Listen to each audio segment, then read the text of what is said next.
Imagina esto. Después de casi 3 décadas dedicadas a un conglomerado financiero en Madrid, una mañana, justo delante de todo el Consejo de Administración, fui humillada por un joven director ejecutivo arrogante con las palabras más crueles.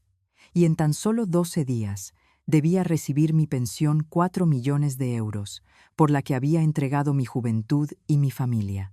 Pero él lo cortó todo de un plumazo. ¿Puedes imaginar el dolor, la humillación y la rabia hirviendo dentro de mí en ese momento? Si alguna vez te has sentido menospreciado después de darlo todo por un sitio, deja un comentario, dale like y suscríbete para acompañarme hasta el final de esta historia, porque lo que está a punto de pasar no te dejará despegarte de los auriculares. Me llamo Elena Valdés. Tengo 62 años y soy directora de cumplimiento en Halberton Industries, en Madrid. He pasado mi vida entre montañas de papeles, reuniones tensas y noches interminables en vela para proteger los fondos de pensiones de miles de empleados. Nunca salí en portadas de revistas ni fui aplaudida, pero lo sabía bien. Sin el sistema que construí, el imperio que Randall King, o mejor dicho, aquí en España, Rafael Quiroga presumía ahí fuera, no sobreviviría ni a una sola temporada de crisis. Pero aquella mañana, en la sala de juntas, sus ojos brillaron con desprecio. Me lanzó palabras como cuchillos. Basta ya, Elena. Has exprimido esta empresa hasta dejarla seca. Es un desperdicio pagar 4 millones de euros para que una vieja inútil se quede sentada esperando 12 días más antes de irse. La sala se quedó helada.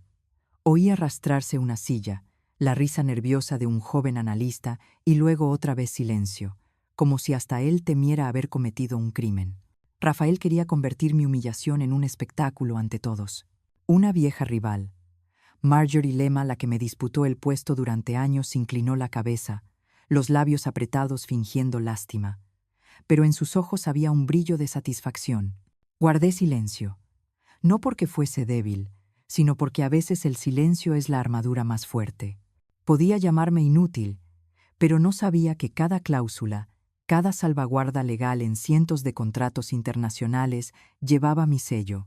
La reunión terminó. Tras los ventanales, la lluvia emborronaba el horizonte de Madrid. Dentro de mí, décadas de entrega, sacrificios silenciosos, las funciones escolares de mi hija que me perdí, las cenas solitarias de mi marido de golpe, se volvieron nada. Volví a casa. Y nuestro pequeño piso en la calle de Salamanca me pareció más pesado y vacío que nunca. 12 días. Eso era lo único que me quedaba para alcanzar el sueño que mi familia y yo habíamos acariciado. Una casa junto al lago en Segovia, donde mis nietos pudieran correr descalzos por la hierba, donde mi marido y yo nos sentaríamos en el porche, a ver en silencio la puesta de sol. Ese sueño había sido la linterna que me guiaba en tantas noches de oficina. Ahora, Rafael lo había destrozado con una sola frase helada. Esa noche me senté junto a la ventana, mirando cómo las gotas de lluvia resbalaban por el cristal. Mi corazón estaba lleno de amargura. Pero debajo del dolor, algo más comenzó a despertar. Una frialdad serena, como una hoja que aún no ha salido de su funda. Y en ese mismo instante, me juré a mí misma, él pagaría. ¿Sabes? Hubo noches en las que me quedaba sola en mi piso de Salamanca, escuchando el tic-tac del reloj, como si cada golpe me recordara que cada minuto que pasaba me acercaba a ese vacío de 12 días. Rafael creía que me había apagado, pero en realidad fue en ese preciso momento, en silencio, cuando empecé a recuperar mi fuerza. Si alguna vez te han menospreciado, si alguna vez te han arrebatado tu esfuerzo en un instante, escribe, lo entiendo, en los comentarios. Dale like y suscríbete, porque a partir de aquí esta historia ya no trata de la caída, sino de cómo encendí en silencio la llama de la resistencia. A la mañana siguiente, la luz del sol se colaba por las cortinas y caía sobre el escritorio de madera oscura, abarrotado de documentos. Abrí el cajón inferior, donde guardaba un grueso archivador negro, desgastado, pero al que yo cuidaba como a un tesoro. Durante 30 años había respaldado cada contrato, cada cláusula de cumplimiento que otros consideraban innecesaria. Para mí no eran papeles sueltos. Eran una red de seguridad, la llave de la verdad cuando llegara el momento. Mi dedo se detuvo en una línea resaltada. La continuidad de las licencias depende de mantener el cargo de directora de cumplimiento durante un mínimo de 30 días antes de nombrar a un sucesor. Lo leí 2 veces, luego una tercera. El corazón me golpeaba fuerte. 14 contratos internacionales, cada uno valorado en cientos de millones de euros, estaban directamente vinculados a mi presencia en la empresa. Y Rafael me había despedido sin nombrar a un reemplazo, lo que significaba que, por ley, todos esos contratos quedaban inmediatamente anulados. Me quedé inmóvil unos minutos, y después solté una risa seca, quebrada, que resonó en la habitación vacía. Rafael pensó que había ahorrado 4 millones de euros al echarme. En realidad, había activado una bomba de relojería, y con cada segundo, su imperio comenzaba a tambalearse. Esa tarde, mi hijo Mateo volvió a casa. Vio el montón de carpetas extendidas sobre la mesa y frunció el ceño. «Madre, ya basta. Tienes que demandarlos. Te han robado, te han humillado. Llévalos a juicio, haz que paguen». Negué suavemente con la cabeza y cerré el archivador negro. «Mateo, los juicios duran años. Ellos tienen abogados, dinero para alargarlo todo. Pero yo tengo esto». Puse la mano sobre el archivador. Solo necesito el momento adecuado, un golpe preciso, más eficaz que 100 juicios. Los ojos de Mateo se abrieron de par en par. «Estás demasiado tranquila. Te pisotearon delante de todos. ¿No estás furiosa?» Lo miré y sonreí apenas. «La ira es fugaz, hijo. La paciencia permanece. Y necesito paciencia para que Rafael no vea lo que le espera». Él suspiró, impotente, pero su mirada se clavó en mí como si por primera vez descubriera el acero oculto tras el silencio de su madre. Cayó la noche, y Madrid brillaba bajo las farolas.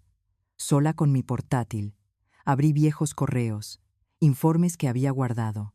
Líneas, cifras, tablas, fueron encajando como piezas de un rompecabezas que formaban una imagen. Y en esa imagen, la sombra de Rafael apareció nítida. Había convertido el fondo de pensiones el que yo había defendido hasta el último céntimo en su caja personal para alimentar sus excesos. Retiros encubiertos, sociedades fantasma en las Islas Caimán y luego el lujoso yate del que se había jactado hacía 3 semanas. El pecho se me encogió al ver que las cifras coincidían. Fue ese mismo retiro el que devoró mi pensión. La casa junto al lago, mi sueño de toda la vida, se había convertido en la cubierta de madera pulida de su yate. Me recosté en la silla, con los ojos ardiendo, pero no cayó ninguna lágrima. En su lugar, se coló una determinación fría. Esto ya no era personal. Era la prueba de que a miles de empleados también les estaban robando su futuro. Recordé un nombre: Daniel Reyes, un joven contable que una vez envió un correo alertando sobre irregularidades en el fondo. Todavía conservaba una copia de su mensaje. «Esto parece una apropiación indebida. ¿No debería informarse a instancias superiores?» Y la respuesta desde la oficina de Rafael: «Si vuelves a abrir la boca, tu carrera termina aquí mismo». Entonces, yo estaba demasiado ocupada para prestar atención. Ignoré aquel grito de auxilio. Ahora, al leerlo de nuevo, sentí tanto remordimiento como una determinación ardiente. Daniel había sido silenciado, pero yo no. Cerré el portátil y puse la mano sobre el archivador. Sabía con certeza una cosa: Rafael no tenía ni idea de que estaba de pie al borde del precipicio, y yo, con mi silencio, era la que esperaba con paciencia el momento de empujarlo. ¿Alguna vez has visto un edificio que parecía sólido empezar a mostrar pequeñas grietas? No provocan un colapso inmediato, pero basta con una ráfaga de viento fuerte para que todo se venga abajo. Eso era exactamente lo que estaba ocurriendo en Halberton Industries, apenas unos días después de que me hubieran arrojado fuera como a un trasto viejo. Si quieres saber qué ocurre cuando un hombre arrogante cree que es intocable, dale like, comparte tus pensamientos en los comentarios y no olvides suscribirte para no perderte el próximo clímax de esta historia. Las primeras noticias me llegaron un martes por la mañana. Acababa de servirme una taza de té cuando sonó el teléfono. Era un proveedor con el que había negociado el año anterior, y su voz rebosaba confusión. Señora Valdés, nuestro contrato acaba de ser declarado inválido. La cláusula dice claramente que su firma es obligatoria. ¿Se trata de un error? Cerré los ojos y respiré hondo. La trampa que Rafael había activado sin querer empezaba a estallar. Respondí con calma. No es un error. Esa cláusula es perfectamente legal. Unas horas más tarde, podía imaginar a Rafael enfurecido en su despacho de la Castellana, gritando a sus subordinados y exigiendo saber por qué operaciones de cientos de millones de euros se habían paralizado. Nunca creyó en los detalles engorrosos que yo defendía. Y ahora, eran precisamente esos detalles los que estaban apretando la soga en torno al cuello de la empresa. Esa misma tarde me llegó un mensaje de voz. Era Carter, el director de operaciones, uno de los que se había aliado con Rafael para echarme. Su voz temblaba. Elena, todo se está viniendo abajo. No podemos procesar ni un solo envío. Los socios amenazan con retirarse. Por favor, díganos qué debemos hacer. Me senté en el salón, con la luz tenue proyectando sombras en la pared. Reproduje el mensaje una y otra vez, y en lugar de alegría, sentí algo extraño. El equilibrio estaba cambiando. Los mismos que me habían llamado inútil ahora suplicaban orientación. Pero no devolví la llamada. Mi silencio era la respuesta. En los días siguientes, los rumores se propagaron por Madrid. Algunos antiguos colegas susurraban que yo había tendido una trampa a propósito para vengarme.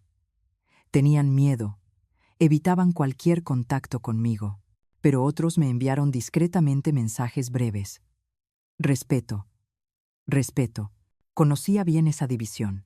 El miedo hacía que la gente se aferrara a Rafael, pero la semilla de la duda ya estaba sembrada, y la duda, una vez arraigada en el Consejo de Administración, se extiende como un incendio en un bosque seco. Una noche recibí un correo de Harris Calderón, un consejero al que siempre había considerado el único con valor para hacer preguntas. Su mensaje apenas tenía unas líneas. Elena, sé que ya no está en la empresa, pero las cifras no cuadran. Si tiene documentos, compártalos, por favor, con discreción. Me quedé mirando la pantalla, con el corazón encogido. Harris no se había puesto en contacto por amistad, lo hacía por miedo.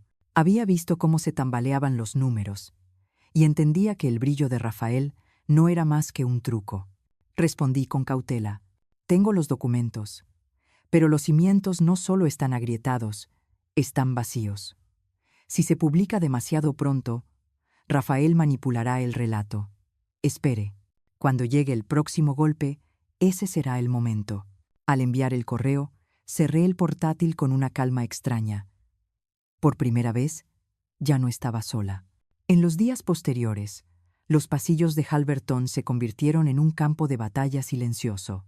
En la cafetería, la gente se dividía en dos bandos. La mitad gritaba los lemas de Rafael, aferrándose a su confianza como si pudiera salvarlo todo. La otra mitad actualizaba discretamente sus currículos y contactaba en secreto con otras empresas. Afuera, la prensa empezaba a olfatear irregularidades. Un pequeño diario económico publicó un artículo sobre la cláusula contractual que requería mi firma. Y la pregunta se propagó: ¿quién es Elena Valdés y por qué depende de ella un conglomerado de 1.000 millones de euros que acaba de despedirla? Leí ese artículo desde mi piso. No reí, no lloré. Solo sentí con una claridad cortante que los ladrillos que Rafael había apilado con tanto orgullo estaban siendo retirados en silencio por mis propias manos, uno a uno. Ya de noche. Mi marido Ricardo me miró con los ojos llenos de preocupación. Elena, te están difamando en televisión. Rafael te llamó rencorosa, inútil. ¿No tienes miedo? Dejé la taza de té y respondí con sencillez. Las palabras se olvidan. Los resultados se recuerdan. Que hable él. Yo no necesito hacerlo. Ricardo guardó silencio, dividido entre la admiración y el temor por mi serenidad. Y yo lo sabía. La tormenta aún no había comenzado. pero las grietas ya eran visibles. Y cuando soplara el viento, esa orgullosa torre se derrumbaría más rápido de lo que nadie alcanzara a darse cuenta. ¿Alguna vez has visto a un hombre que antes se erguía orgulloso en un escenario ser traicionado por su propio sistema frente a los ojos de millones? Ese momento es como ver a un rey derrumbarse sin que nadie llegue a tocarlo. Y yo fui testigo de cómo Rafael Quiroga cayó exactamente de esa manera. Si crees que la justicia a veces llega tarde pero lo hace de forma espectacular, deja un comentario, dale like y suscríbete, porque lo que viene a continuación te dejará sin aliento. Aquella mañana, Rafael subió al estrado de la rueda de prensa en Madrid con su aire habitual. Traje azul oscuro, sonrisa impecable y esa voz seductora que había hecho confiar a tantos inversores. Halberton sigue siendo fuerte, declaró. Los rumores sobre contratos inválidos no son más que inventos de una exempleada resentida. Yo estaba sentada en mi salón, la pantalla del televisor reflejando su mirada fría. Cada palabra que soltaba buscaba borrar mi existencia, convertirme en un simple fantasma. Pero entonces llegó el destino. En mitad de su discurso, la enorme pantalla detrás de él destinada a mostrar el nuevo eslogan de la empresa parpadeó en rojo. El sistema activó una alerta automática. Licencia global expirada. Directora de cumplimiento despedida. La sala abarrotada de periodistas quedó en silencio sepulcral. Apenas unos segundos, y luego estalló el caos. ¿Qué significa esto? ¿La corporación ha perdido su licencia? ¿Todos los contratos son nulos? ¿Quién es la señora Valdés? La sangre se esfumó del rostro de Rafael. Balbuceaba, con el sudor escurriéndole por las sienes. Todas las cámaras enfocaron de cerca aquel rostro. El hombre que hacía apenas unos instantes irradiaba arrogancia, ahora acorralado como un animal cazado. La noticia se propagó más rápido que una tormenta. Los canales internacionales interrumpieron sus emisiones para analizar. Un gigante corporativo, de repente privado de su derecho a operar, dijo el presentador, por haber despedido a una figura clave. Al mismo tiempo, el teléfono de Rafael no dejaba de vibrar. Una fuente reveló después que uno de los mayores inversores le llamó directamente, con voz gélida. Nos ha engañado. Si perdemos dinero, lo arrastraremos a los tribunales a título personal. La rueda de prensa terminó en el caos. Rafael fue escoltado fuera del escenario, con el rostro desencajado. Esa imagen inundó las redes sociales, acompañada de hashtags Halverton Collapse, Justice for Valdez. Pero el golpe fatal aún no se detuvo. Horas más tarde, se filtró en Twitter una grabación de audio. La propia voz de Rafael, arrogante y despectiva. Ahorrarse 4 millones de euros es más fácil que comprar un yate. Esa vieja inútil será olvidada pronto. Agu. Escuchar esas palabras en las noticias me encogió el corazón un instante, pero no de dolor. Fue porque se habían convertido en una prueba irrefutable. La opinión pública estalló de rabia. La prensa descargó toda su artillería. Los aliados que antes lo protegían lo abandonaron en masa, señalándolo, buscando escapar. Apagué el televisor. Mi pequeño piso estaba en silencio, mientras la ciudad afuera temblaba. Probé un sorbo de té frío y sentí con total claridad una cosa. No necesitaba gritar, no necesitaba un escenario. Mi silencio había permitido que la verdad se revelara por sí sola, más poderosa que cualquier defensa. Ese día, el imperio de Halberton comenzó a desmoronarse ante los ojos del mundo, y Rafael, el hombre que una vez me llamó inútil, terminó convirtiéndose en el símbolo mismo de la caída. Hay mañanas en las que te despiertas y te das cuenta de que el mundo ha cambiado por completo. Para mí, esa mañana se suponía que sería el día en que iría a Recursos Humanos para firmar los papeles de mi pensión de 4 millones de euros. En cambio, el periódico que tenía en las manos gritaba un titular. Halberton se derrumba. Madrid sacudida. Si alguna vez has visto a un gigante caer por su propia arrogancia, deja un comentario abajo. Dale like y suscríbete, porque este final no trata solo de venganza, sino de libertad. Halberton quebró en un abrir y cerrar de ojos. Las acciones se desplomaron directamente a cero. La bolsa tuvo que suspender la negociación 3 veces de urgencia. Los empleados salían en masa del imponente edificio de cristal en la Castellana, abrazando cajas de cartón, con la mirada perdida. La policía levantó barricadas, los coches patrulla parpadeaban en rojo y azul. La prensa se agolpaba, micrófonos alzados como una selva de lanzas. Un imperio que alguna vez se creyó intocable se había convertido en una escena del crimen. Dentro, el Consejo de Administración era un caos. Señalaban a Rafael, lanzaban acusaciones contra todo el Consejo por complicidad. Rostros que antes asentían en silencio ahora gritaban desesperados, tratando de salvarse. Y entonces, la grabación de la voz de Rafael, su insulto contra mí, estalló en todos los medios. La indignación pública se convirtió en un tsunami, arrasando sus últimas defensas. Yo lo vi todo desde mi salón, con la luz de Madrid filtrándose por las cortinas entreabiertas. Ya no había temblores, ni amargura. Solo calma. No sentía ni euforia ni arrepentimiento. En el fondo lo sabía. Halberton no cayó por mí. Cayó por la avaricia y la arrogancia de Rafael. Yo simplemente dejé que la verdad hablara por sí sola. Esa tarde, una joven periodista se me acercó, con las manos temblorosas mientras extendía un micrófono. Señora Valdés, ¿se ve usted como una heroína o como la responsable de que miles de personas perdieran su trabajo? Miré directamente a la cámara, con voz firme. Yo solo hice mi trabajo. Protegí la verdad. Lo que se derrumbó, no lo destruí yo, ya estaba podrido por dentro. Mis palabras encendieron el debate de inmediato. Algunos me aclamaron como símbolo de la justicia silenciosa. Otros me llamaron despiadada, acusándome de haber dejado a miles de familias en la ruina. Escuché, pero mi corazón ya no vacilaba. La sociedad siempre se divide. Lo que yo había ganado no eran aplausos, sino paz. Esa tarde caminé por la Puerta del Sol. La gente me miraba unos con respeto, otros con desconfianza. De repente, un antiguo colega se me acercó, vistiendo una camiseta con letras enormes. Inútil o irreemplazable. Me detuve, contemplé las palabras y sonreí. El insulto que Rafael me lanzó una vez se había convertido en un símbolo de rebeldía, transformando mi existencia en una prueba irrefutable de que yo había importado. Ya entrada la noche, mi nieta se subió a mi regazo, sus pequeñas manos aferrando las mías.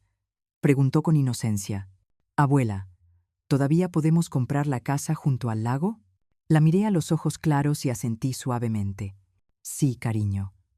Pero esta vez, con la fuerza de nuestra familia, no con ni una sola moneda de Halberton». En ese momento lo entendí.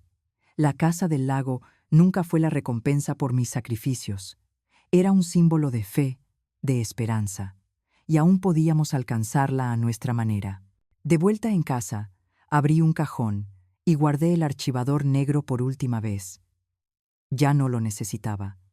El imperio había caído, la batalla había terminado.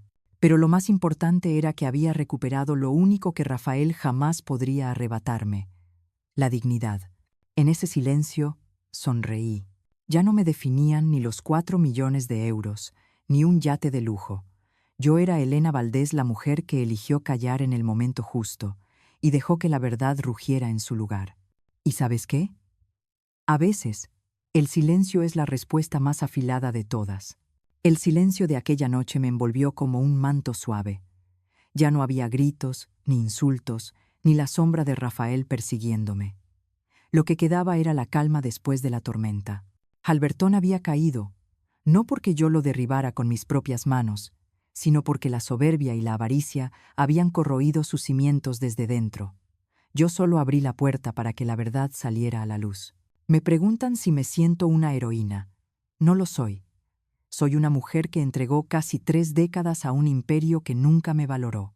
Una mujer que perdió una pensión, pero recuperó algo más grande: la dignidad, la voz y la certeza de que ningún título puede definir lo que realmente vales. El insulto que un día me lanzaron se convirtió en mi escudo. Y aunque muchos me vean como culpable de la ruina de miles, yo sé la verdad. Proteger la justicia nunca es un crimen. Hoy, cuando camino por Madrid y la gente me mira, ya no siento vergüenza.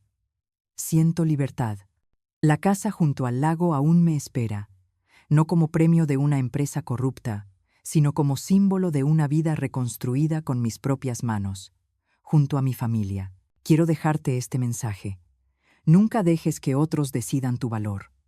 Cuando alguien intente silenciarte, recuerda que incluso el silencio puede ser un arma. La dignidad no se compra ni se vende, se defiende. Y cuando lo haces, nadie puede arrebatarte lo que eres.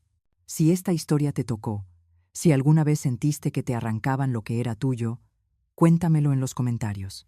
Dale like, suscríbete y acompáñame, porque las próximas historias pueden ser la chispa que te inspire a encontrar tu propia fuerza.